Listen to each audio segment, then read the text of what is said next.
we got in an accident where a car hit us, and then we fell down, and our mouth fell into an open lit pack of cigarettes. Yeah. And we smoked it all at the same time. We smoked out the whole pack. And now you just have to hear this for the remaining 40 to 50 minutes.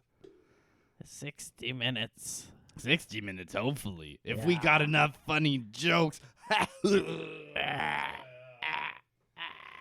Oh, just kidding. We have pine voices. That was a good and funny story, though. It was a really funny story. Everybody who thought we were in an accident said, well, this will be funny. This is a funny accident. This ought to be good. This is rich. Our listeners out loud listening to the start of our funny show. Welcome back to another episode of the show where we watched Lost out of order, and we just sit in this sweaty room and talk to it. I talk to James, and James talks to me. But the wildest part of this whole equation, this whole transaction, is you, the listener, at the other end, who we don't even get to see. I can't see you right now. Well, Someday that'll change. yeah. But for now, Maybe I'm looking at you right now. that would be unsettling. I might. Oh my God. Are you staring right into my eyes this very moment? Are you staring into my eyes this very moment? I have nightmares about this. Yeah. Oh my listen, God. I listen to a lot of podcasts, and I worry that I'm going to chance into some, because it's weirder that. So if you run into a celebrity, it's like, oh my God, can you believe that Kiefer Sutherland is at this Christian bookstore? I can't believe it. I can. I cannot believe this. This is wild. What this the heck? Christian bookstore? I'm starstruck. But if it's just a person with a microphone, that's much weirder. That's much sometimes I fall asleep to the sound of your voice. Yeah, sometimes. That's true. Yeah. Especially whenever it's not like a podcaster. It's just you will phone their voicemail Yes. to get that, hey, I can't pick up right now message. Mm-hmm. And you fall asleep the second that message begins to play. That's honestly the only thing I can fall asleep to Yeah. is answering machine messages. Answering machine messages. And it's so brief, and you have to hope that the person doesn't pick up. Yes, exactly. You have to be like, oh, can you please hang back up? I'm trying to get to bed. I'm trying to get to bed. The McElroys hate me. Oh, They're sick of my calls. oh, that's sweet. It is sweet. It is, at the end of the day, very sweet. Welcome back, summer. Welcome back, summer. Summer come quick and summer go fast. And today, we watched an episode of Lost Called Come Quick, Go Fast. Come Quick, Go Sawyer story. The Sawyer story. Oh, God. Sawyer doesn't fuck once in this episode, though. No, he doesn't. Oh my God. His wife go fast. Yeah, his wife died. His wife goes slow, honestly. Yeah. Takes a while. Yeah, that's true. Pretty protracted. Yeah. We watched LAX Part 1 of 2. This is Season 6, Episode 1. The premiere, the first hour of the final season. You and I have made our feelings known about the quality of the season. It's very bad. It's quite bad, even by Lost standards, which generally, even at its worst, is still this is watchable. Yeah. It's fine. Yeah. Some dumb, odd decisions, but it's gross. yeah. How bad it is. Let's just hop right into the very first scene. What do you say? I would say, Maybe a bit of context. yeah. So the previously on establishes how season 5 ends. Uh-huh. If you recall, the grand finale of season 5, which we haven't even watched ourselves actually, so some I of did this not was see this. some of this was new to James, which was really funny that we've gotten this far into the show and we're still. And I did, yeah. And I'm still discovering central plot points, really. At the end of season 5, Jack has a plan. Uh-huh. Where he's stuck in 1977, and he goes to where the Swan is being dug up, and he brings a nuclear bomb there with all his friends, and says, if I blow this up, it'll negate the energy. This will cause a sequence of events that results in 815 not crashing on the island, and thus undoing all of this turmoil we've had to endure. And this ends up setting off the alternate timeline. Yeah, so it sets up. That's what it is, I Yes. guess. Yes. Okay, that's done. Well, Jack. The real problem with Jack's plan was that it set off one of the worst seasons of TV ever made. Yeah, you want to talk bomb? Oh my God. Bada bing. Bada bomb, bada bing. 2 thumbs down. Two stinky thumbs down. That's what I say. Oh my God. Oh my God. 2 foam fingers 2 foam on the floor two- after the big game. 2 foam middle fingers to the writers of the show. Yes. So so they do that, but yes. whenever they toss the bomb in, for some reason, Yes. Juliet falls in the hole. Yes, the bomb doesn't go off immediately. Juliet gets pulled into the hole, and everybody's. I don't understand why that happens. This will make. We don't have time to get into it now. We'll see it. We'll learn eventually. Okay. We'll get there. Juliet falls in the hole with the bomb, and the final scene of the season is Juliet smacking the bomb with a rock and being furious about it, and then boom, the bomb goes off, and the white fades away, and we're left sitting with Jack on a flight. Why flight 815? But everything's a little off. a little bit weird. A little but bit there's weird. well, at first they give us a little red herring whenever there's a lot of quite some bad turbulence. Some bad turbulence. Rose and is we go, oh, is it gonna crash? Because it does every time. every time we see a plane with turbulence, oh baby, Oh, that's gonna crash. we brace ourselves and say, "Uh-oh, yikes, a Rooney." This is Lost is a bad show to watch all the way through many times if you want to like be comfortable on a plane. Yeah, 'Cause now- that's true. Because I will tell you, I have taken many plane flights. Uh-huh.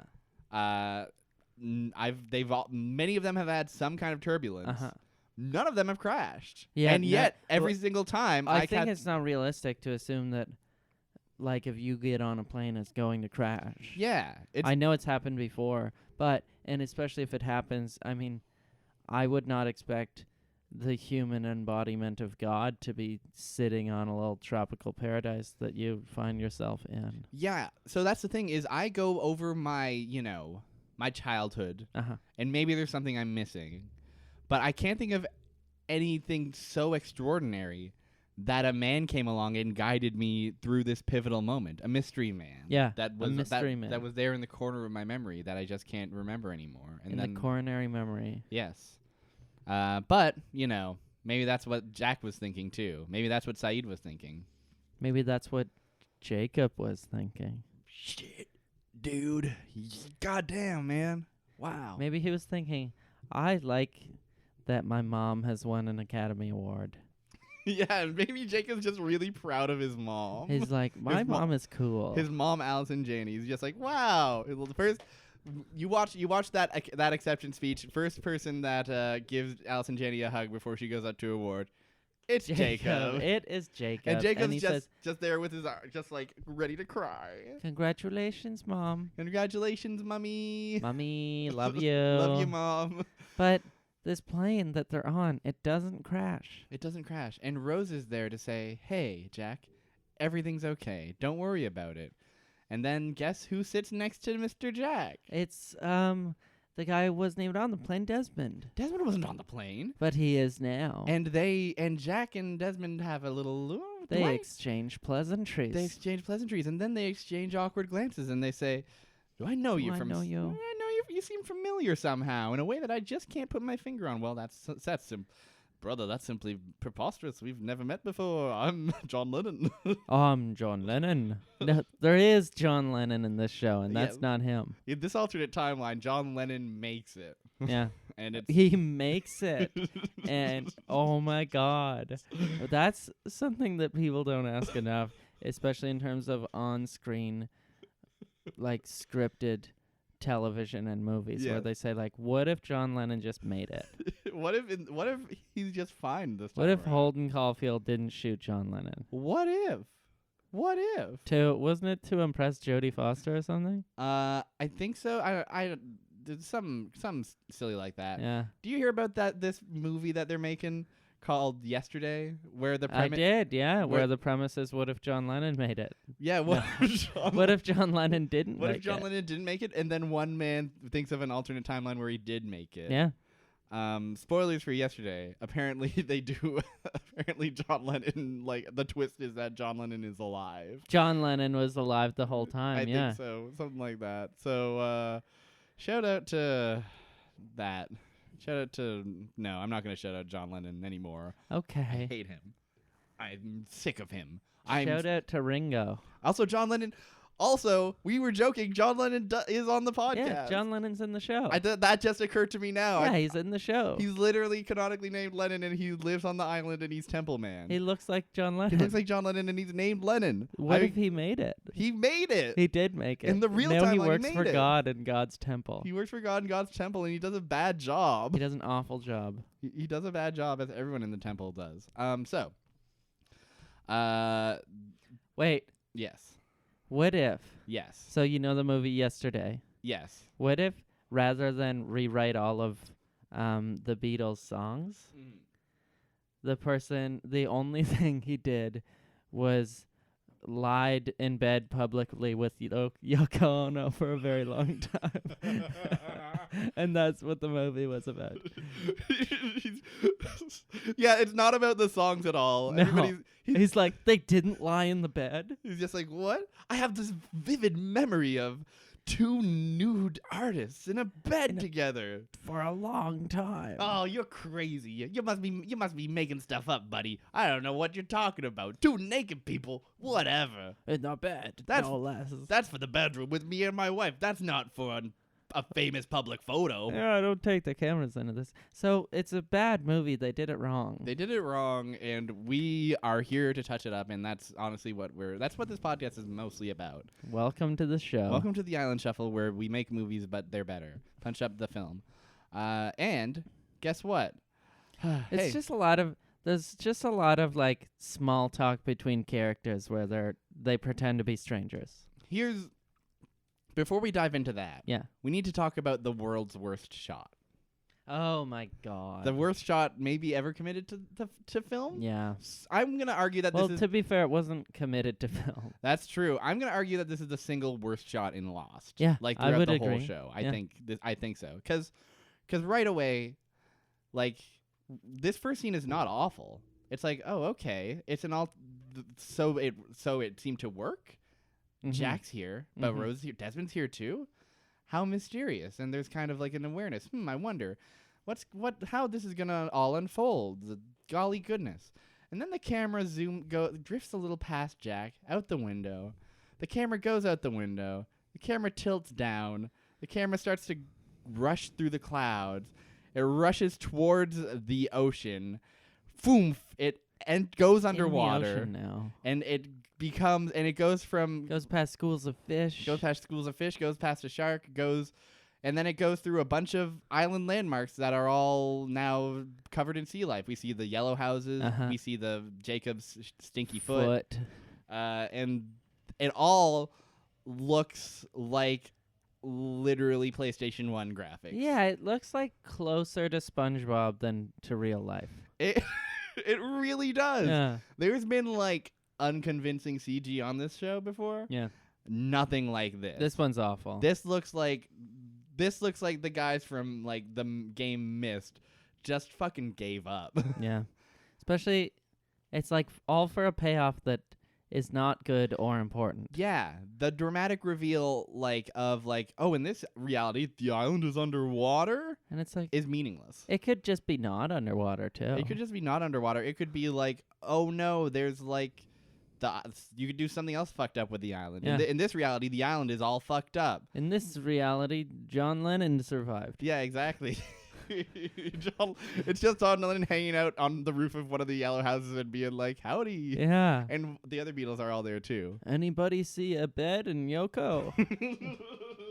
'Cause I'm getting naked. Ooh. The photographer's coming over. Ooh, baby. That would have been better. What if you were, so the year is 1964. Okay. You are a huge Beatles fan. I'm watching Ed Sullivan with my eyes glued to the set. You get to meet the Beatles in person. No way. And then you say hello to John Lennon, and he goes, Howdy, how are you doing? It's very nice to meet you. And then Paul like rushes over and like whispers in, "Now, mate, you gotta talk like this, mate." Oh yes, I mean, howdy.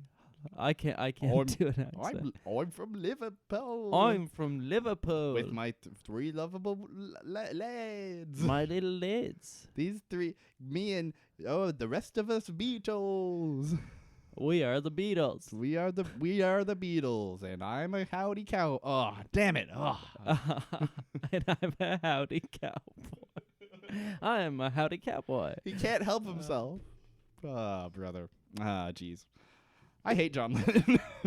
I love the one in the alternate universe. Yeah, the one in Survive. I like these.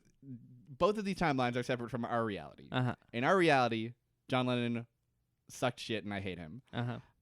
In the alternate realities, he is stranded on an island and is a bad job at being a temple man. Mm-hmm. And in the alternate reality, he's just hanging out on the desolate island with the Beatles. With just other Beatles. Causing no harm. Yeah. Maybe he's writing a few more songs. Maybe he's just juggling some apples. He's just, maybe he doesn't even play the guitar. Maybe he's getting the high score on that pinball machine. Oh my God. Maybe he plays ping pong with Hurley and Sawyer. Oh, don't you tickle me with the thought like that. Oh, tickle me, you skinny.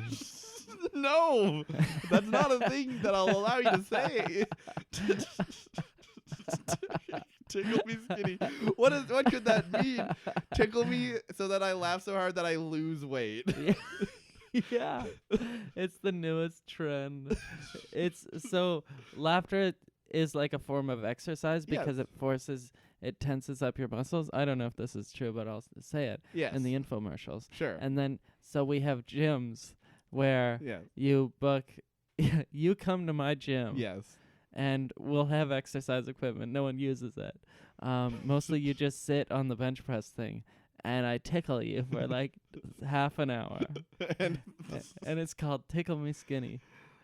It seems like it works. Yeah. Seems like I see no flaws with this exercise regimen. Seems good to me. Seems smart. Seems like a smart investment opportunity. You could be tickled by James or Happy Pete. Oh, Happy Pete's here. Happy Pete has more than 3 years of tickling experience. Oh, I don't want to think about tickling experience. Someone with an expertise in tickling. Someone who's mastered the art of tickling. Oh my God. That's an arduous lifestyle. That is good. That's what we need more of. That is what we need more of. We need more masters. If people spent less time arguing and fighting and more time tickling, then I think the world might just be a better place. I don't know, maybe that's just me. I think every nation that is at war with one another, their presidents should have to get together and tickle each other for 5 minutes once a year. And just see if after that they still want to do war. I think that would have an effect. I don't know what kind of effect it would have, but I think it would I can't imagine being in a position where I'm in control of an army that is at war. But if I were in that position and I was forced to confront my opposer in such a way, I don't know if I could do it. I don't know if I could send my people to continue to die. That's exactly it. Where you'd be like, this is silly. Yeah, this is not worth it. Exactly. It really just unmasks the whole charade, doesn't it? You know what? This is a great idea. We may have our differences, but both of us can confirm that if you rub a feather on our feet, we will laugh. Maybe we're not so different, you and I. Yeah. UNI. Wow. United Nations interest in tickling. Interest in tickling. Yes. UNIT. Unit. Unit. Wow, absolute unit. We both had different governmental United Nations interest in tickling. Finally, the United Nations has a government.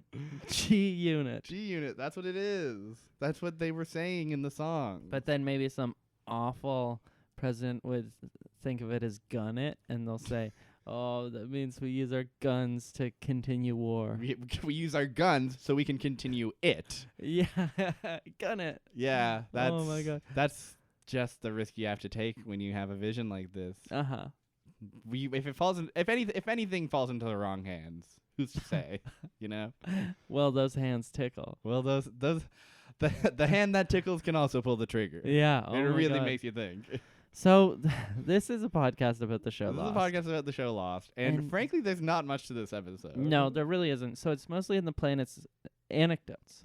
A lot of setup of like Sawyer sits next to Hurley and the Monsoon guy's there, and he's saying like, "Hey, aren't you rich and famous and own a chicken shack?" And Hurley says, "Yes, I won the lottery. I'm a lucky boy. I'm really lucky." And then we see a clip of Kate getting marshaled around by the marshal, and she's still got handcuffs on. Still murdering that hard. Locke and Boone have a little conversation, Yep. and they have a cute little moment where they're just kind of jawing, and Locke's like, "Hey, I went on a walkabout, and we sat under the stars and survived by our own means for 10 days in the Australian outback." And Boone's like, "That's cool. If this plane goes down, I'm sticking with you." And then Locke looks directly at the audience and smiles heartily. And then the only real big thing that happens is, remember Charlie's fun heroin overdose story? Old Charles. We see it happen. We see there's one moment that I do really like in this where basically the way it unfolds is the flight attendant is like, don't be alarmed. Is there a doctor on board? We need a doctor. And Jack's like, "Hey, that's me." Goes to the bathroom, and they're like, "We're concerned. This bathroom's been locked for 30 minutes now, since the turbulence, basically, and we haven't gotten an answer out of it. So wondering if there's anything you know about it." And then Saeed comes by and is like, "Hey, is there any way I can be of assistance?" And before they can answer, He kicks down the door. In this universe, Saeed is still kicking shit open. And in this universe, too, he's boring. Yes. Where he's like, "Oh, I just translate." And But I guess in this universe, he used to live a crazy life. yes, he used to live a crazy life, but now he's fine, and his only real torment is his lost love. But Yeah. we talked about that. But at least she married his brother. Yeah, at least she's still alive. Yeah. Which is certainly not nothing. So, anyways, twas Charlie who was in the bathroom, and Jack does some CPR on him to get or not CPR, he just literally scoops out the baggie of He heroin. takes the heroin out of Charlie's throat. And then Charlie says, "Whoa, thanks for nothing. I was supposed to die." And Jack's like, "Well, whatever, bozo." And then it all ends, the whole episode basically ends with a montage it's an echo of the montage in season 1 where it's everybody getting on the plane. Uh-huh. I think that's the last montage we see in season 1, I think. Yeah. Everybody getting on the plane, and they're all strangers, but having seen that whole season unfold, it's like, whoa, these guys who don't know anything about each other, now they're all, thick as thieves. Yeah. They're all bonded by this shared experience they've had. And this one, I guess, is like, wow, they don't know each other, but they do in a different world. Exactly. And the plane lands, and it's a thing. It's it really doesn't have the same impact at all. It very much is emotionally manipulative, kind of just hey, remember that other much cooler thing? Yeah. Well, what if we did it again? What if we did the same thing? Wouldn't that be quirky? What if John Lennon was alive? What if John Lennon made it? Yesterday. All my troubles, they're close to me? Aw, it'll never catch on. Yeah. Oh, Oh, damn. Oh, damn it. Guess I'll hang up this stupid old idiot stick forever. Oh, the idiot stick. That's what they call the guitar. Oh, my God. Why are you playing the idiot stick? Hey, it may be an idiot stick, but I'm going to be famous someday.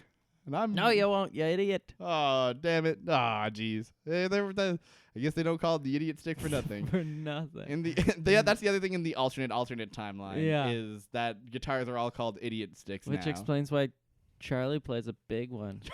He plays the biggest guitar, biggest idiot stick on the block. And it also makes it much more notable when someone achieves fame with the idiot stick. Yeah. It's like, Oh, totally. because it's like, whoa, they made it off of the idiot stick.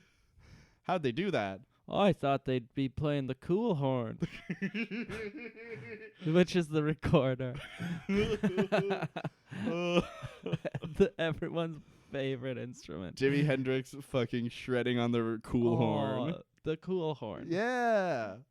And, of course, you can't forget about cool horn virtuoso Frank Travis Zappi. Barker. Travis Barker. What if Travis Barker was... So, it's an alternate universe. Yes. Where everything in the world is the same. Yes. Except Travis Barker in Blink-182 Yes. only plays the bongos. But the songs are musically the very same aside from the bongos. Is he wringing the same level of melodicism out of the bongos somehow? Yeah. Okay, then Blink-182 becomes one of the most impressive bands of all time. Simply on that fact alone. They changed the bongo game single-handedly. No, he used two hands. Got him. Oh, that was good. It's fun to think about what if instruments were named different things. So I the think. plane lands and then that's it. That's it. But also, Other things. Other things happen back in real life. In real life, Kate's in a tree, and Kate's like, "What the heck?" And Kate can't hear because get out of this tree. my ears are ringing. Oh my gosh! Kate runs into Miles, and Miles' ears are ringing too. And then they come across. Let's go to the pit. Let's go to the pit. And then they all jump in a big old crater, and they go, "Wait a second! This is the Swan Station. Uh-oh! I guess it didn't work." And everybody's all kind of bummed about it. But no one's more bummed about it than Sawyer. Sawyer's really mad. He's like, "It didn't work. Juliet's dead. Mm. Jack, this is all your fault." Yes. And Jack's like, "Fuck, man, I'm really was super convinced that dropping that hydrogen bomb into the hole where they were digging up magnet stuff would fix all of our problems." I feel like Jack probably feels right now like everyone does after they detonate an atom bomb, where they're like, it wasn't as I thought it was gonna be great. It's weird. Yeah, Jack, it's Jack and that guy, Oppenheimer. People died. Yeah. It's not chill. Whoops. Yikes. Whoopsie. I should have agreed to the tickle meetings. So one thing about it is that, I want to kind of, we'll talk about it because there is the episode where they do actually detonate the bomb. Yeah. But, what happened to the rest of the people who were there at the, dig site? Because there were a bunch of, great randos question. There were so many randos. They set off a bomb. It was a construction zone. And it, reacted with the, whatever, heart of the island energy or whatever. And it sent these guys forward in time by 30 years. The rest of the people didn't just disappear. What happened to them? They did a nuclear holocaust happen on the island? And if so, why is the show... I understand why the show's not willing to, confront that, because that's fucking dark. It's way easier to just be like, I don't know. Energy weird. The light that's inside of us all. Yeah, I guess if you take a nuclear bomb and mix it with a little bit of island juice, just whatever needs to happen happens. Only the main characters are affected. You get the plot of the show. Yeah, exactly. That's just how it works. And that's all of all the dumbass things in this season. That's super nitpicky, but whatever. Yeah. It's a complaint I've always. It's something that's always, even at the time, it felt very what? Yeah, what happened to those people? Yeah, exactly. Yeah. There was actually they were originally planning on ending season 5 with Richard Alpert seeing in the distance a mushroom cloud, and then they were like, "I don't think we can do that. I don't think that's cool." Wow. Yeah. And they were right. That wouldn't have been cool. Yeah. That would have been that's fucked up. They just nuked it. Yeah. They nuked everyone. Mm-hmm. And then what? Another season happens? Yeah. How are they gonna explain that away? It's easier to explain away, I guess, if you don't see it, right? Well, it would be cool. It's I would be fine with them doing that if after that another season didn't happen. Oh, that was just how it ends? Yeah. That would be dark. They just nuke it. Everything happens for a reason. Oops. Whoopsie daisy. Oh. It was all an allegory for mutually assured destruction. I hope, because we didn't see the actual finale. No. I really hope that the way it ends is Michael comes and shoots everyone and then says, "Can I get Walt back now?" Yeah, that would be good. That would No, be can I have my boy? And then Walt comes out and says, Walt comes out with a gun, says, Oh my God. at what cost, Dad? And then domes him in the kneecaps. Don't. Oh, yes. And then, oh my God. And then he And John Locke, who is the smoke monster Yes. now, so he's still sort of alive. Yeah. He takes out a wheelchair, Yeah. and Michael sits down in John Locke's old wheelchair. Yeah. And then a bird Yeah. flies. That's and then compelling. John Locke says the words, John Lennon made it in this universe. The final scene is John Locke turns to the camera and says, John Lennon made it in this universe. Boom. So goes the polarizing finale of Lost. They didn't answer any of my questions. No. Michael came back, and then it turns out John Lennon made it in this world. Does Walt forgive Michael? I guess we'll tune into season 7. I love how in like all of these things are going on. Yeah. Walt is being stolen. Michael's life is being ruined. Michael is killing people. Yeah. Meanwhile, Walt's stepdad is just like, I don't know, living his life. Yeah. Last we saw him was he was in Michael's apartment, like just screaming at him, like being like, I can't take care of a kid out of nowhere. My wife's dead. Bye. And The so now kid's weird. he's just off and about somewhere. That would have been a fun character to like check back in on. Yeah, I know. If we had that guy instead of Monsoon Season guy, Yeah. I would be down for it. That'd be actually. great. Oh, that'd be great.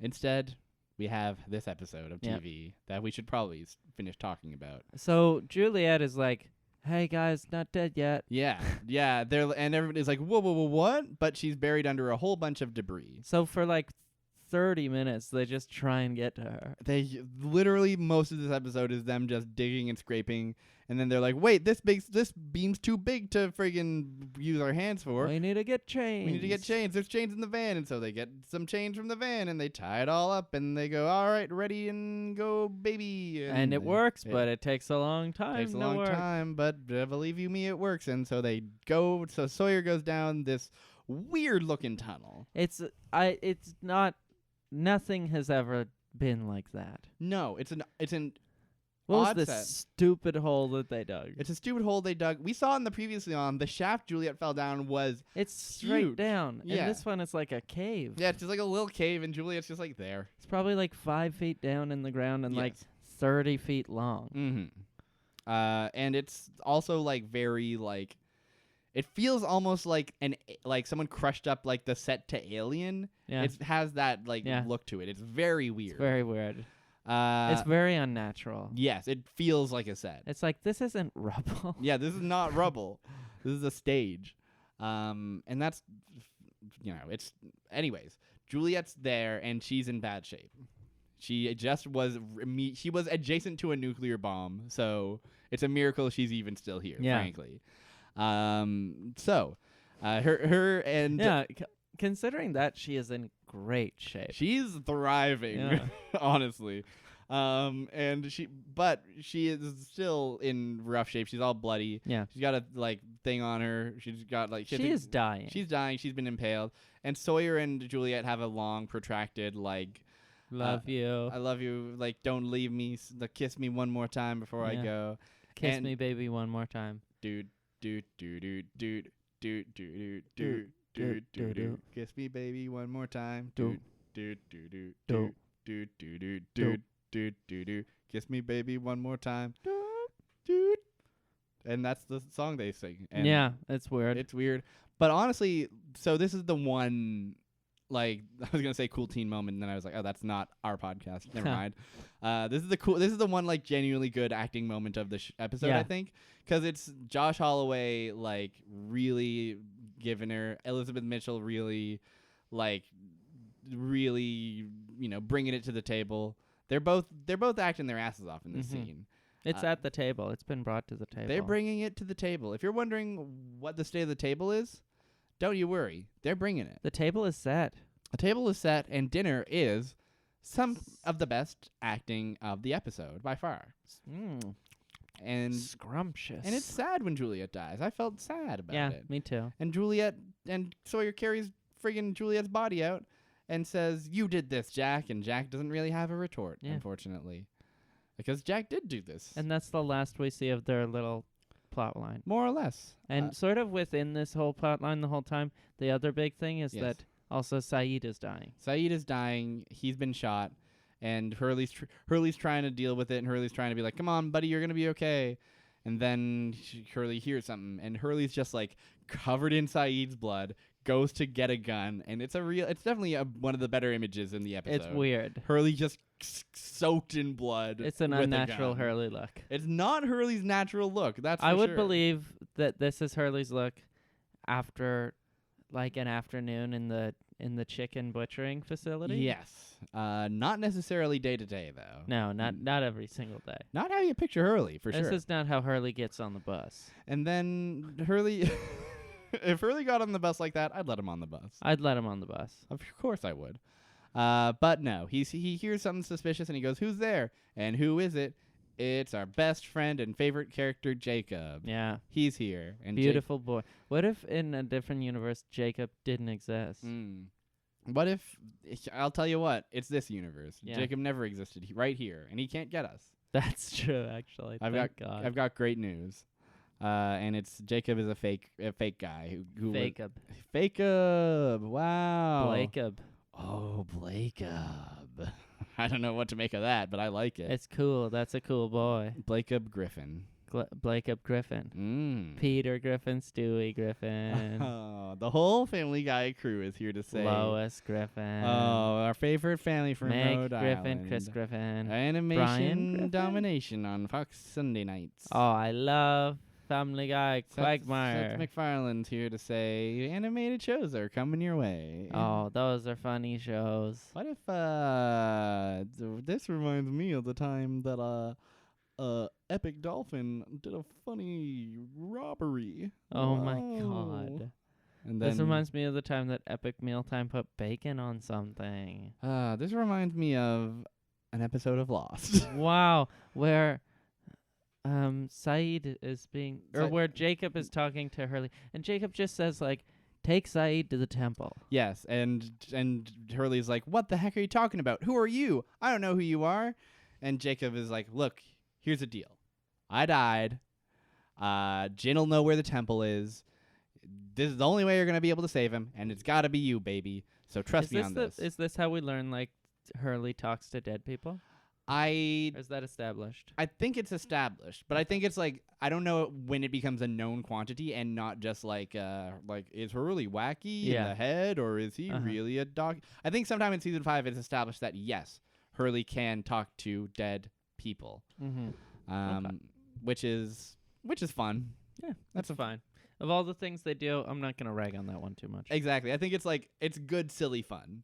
If Hurley can do no wrong is what it is at the end of the day. I do especially like that there are two distinct people who talk to dead people, and they both work different ways, and that they have a scene where they establish that where they like butt heads about it. Oh, that's good to me. Yeah, that's like, if they're doing silly bullshit, but it's like fun silly bullshit, and they're having fun. It's fun. It's FSB. It's FSB, baby. Super Smash Brothers. So then Hurley just says like, "Jen, we need to go to the temple." Exactly. And then when all said and done, they're like, "I know where we need to go next. Take Saeed to the temple." And everybody's like, "All right, let's go there." Yeah. And that's what's up. Final minor plot line that happens. Yeah. Jacob's dead. Ben just killed him. Yeah. And Locke is saying like, "Great job, buddy. You did it. That's pretty cool."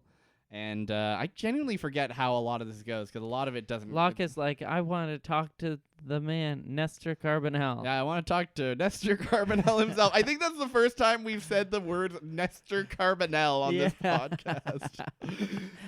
It's a marvelous name. It is really good. It's a fucking golden name. Shout out to Nestor Carbonell, who plays Richard Alpert. Yeah. So he says, "Bring me Richard," and then Ben goes out to see Richard, and Richard's like, "I'm not coming." He says, "I'm not coming. What happened? Is everything okay?" And Ben says, "Oh, it's fine. Everything's fine. Jacob's fine. He's in there. He's in there. Do you want to go in and see Jacob?" And, John's there too, and it's all fine. We're just having fun. We're laughing. We're living. We're loving. We're thriving. So instead of getting Nestor Carbonell, who we do like on this show, yes, we get the loser idiot squad. Yeah, because also here is like Ilana and that big guy who like mugged Miles at one time. Yeah. And then a bunch of other like randos, like Jacob's random hit squad You that know was on it's the tough Ajira whenever fight. Alana is the best character in the group. Yeah, exactly.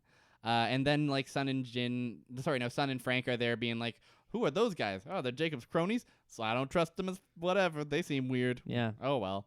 Anyways, Richard is like, hey Ben, fuck you. You want me to talk to John? Here's John, and points him to John's dead body. And then he's like, wait a second. If John's here, then who's in there?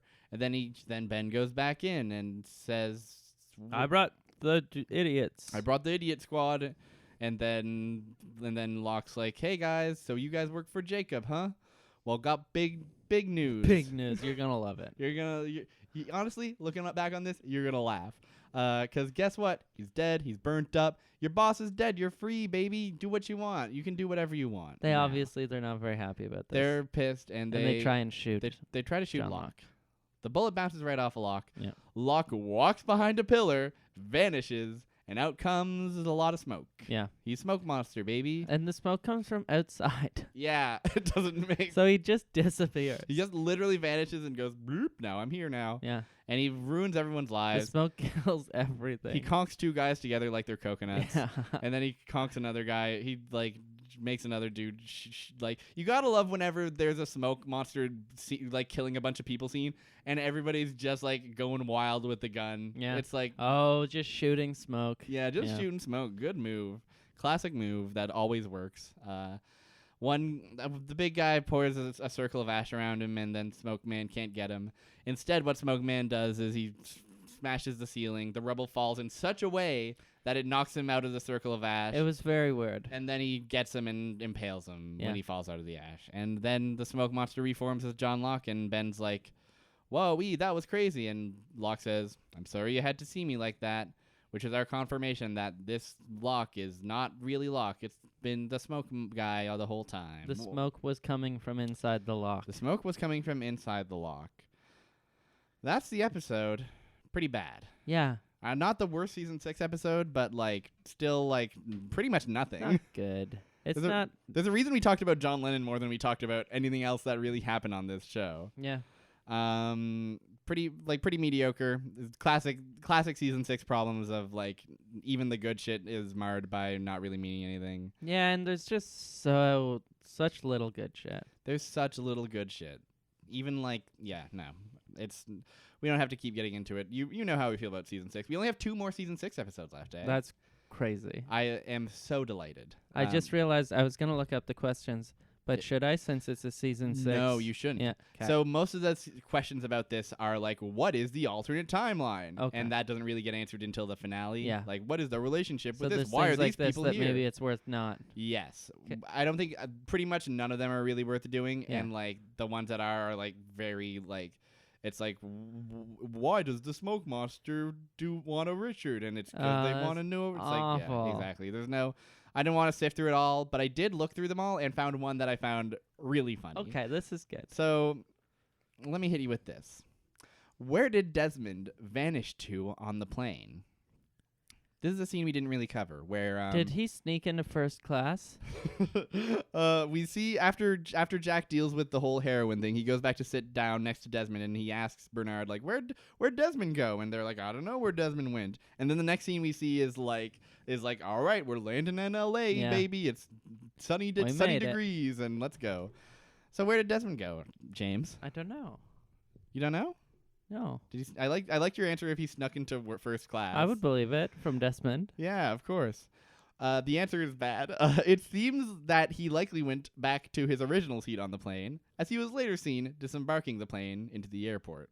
So he just didn't. Okay, so he just moved. He just moved. He moved his body. They really do like play it off like, whoa, where did Desmond go? And then you don't see him in the montage or in the rest of the episode. Totally. So it's like, what happened to Desmond? I wonder. Mysterious Desmond. The mysterious guy that he recognized, and he's kind of like a connection to the alternate time. No, he just went back to his seat and he got off. That's awful. It's nothing. It's not awfully good. It's awfully great. Speaking of awfully good, what do you want? Do you want to watch another awfully good episode of our favorite television show? Yes, I frickin' do. Great. That's fantastic news. I'm going to go to an awfully good website, random.org. Woohoo. And I put in 1 to 30. I got 20. 20. We have watched that one, Oh, unfortunately. 15. 15. Alrighty. Now, I'm thrilled that we're watching this one on episode 100. That's delightful. This is season 3, episode 9, Stranger in a Strange Land. What's this? This is a Jack episode. I don't want to get too much into it, but this is widely considered to be the single worst episode of the show. No way. I think we've watched worse episodes than this one. Uh-huh. But I still think this episode is, like, remarkably bad. And I think it's, like, fun bad. I think it's, like... Okay, that's great. Well, it's season 3 bad, at least, where it's not like, oh, it's so stupid. It's just like, well, it is so stupid, but it's not, like, totally irredeemable. Exactly. It's not like, why did I watch this? Yeah. Where season 6 leaves us feeling so vacant and, like, just, like, there's no point to any of this. Even, like, a bad season, like, there's not... That's not true. There's been, like, episodes from the previous seasons where I've watched that and been like, that was worthless. Yeah. That was not worth my time. Yeah. But there's also episodes that are like bad, but like in a funny way. It's like, that was fine. Yeah, though. exactly. Yeah. So I think we'll see, but it'll have to wait till next week, I guess. It'll have to wait until 1 week from today. It'll have to well, wait 1 week from yesterday. 1 week from the sweetest. Wait, 1 week from today. 1 week from yesterday. All my troubles were so I'm a cowboy. Wait, no. Horse I ride. Oh, wait. Oh, I wanted I'm that a little for British life. man. I'm a British. I'm a Wonderwall. That's been the show. Thank you for listening to us again. And again and again and again. I've been Bean. You can find me on twitter.com @BarrierTrio. I've been James. You can find me at jamesbrown.space. You can find our show's Twitter account @Island Shuffle or our Facebook page at facebook.com/The Island Shuffle. You can also find us hosted handsomely at noisepace.xyz. Handsomely. Where Matt is kind enough to put our silly little podcast up there, along with a number of great other podcasts, including City Girls Make Do, Tuning Fork, and My Pod Cabbages. My Pod Cabbages recently came back, by the way. It was on hiatus for a bit. It's back, and we got it back. Honestly, as delightful as ever. Yes. So that's...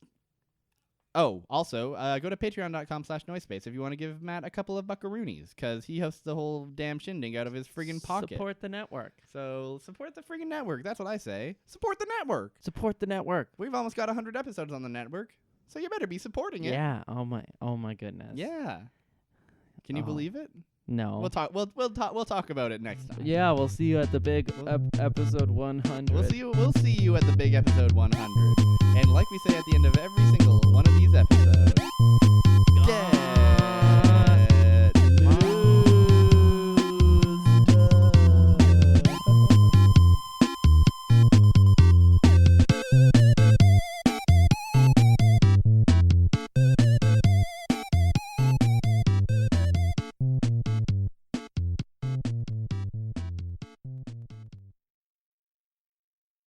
Well, I'm a little lizard, and I live in Lizard Town with my wife. We got lizard kids, and we do lizard jobs for all our lizard life.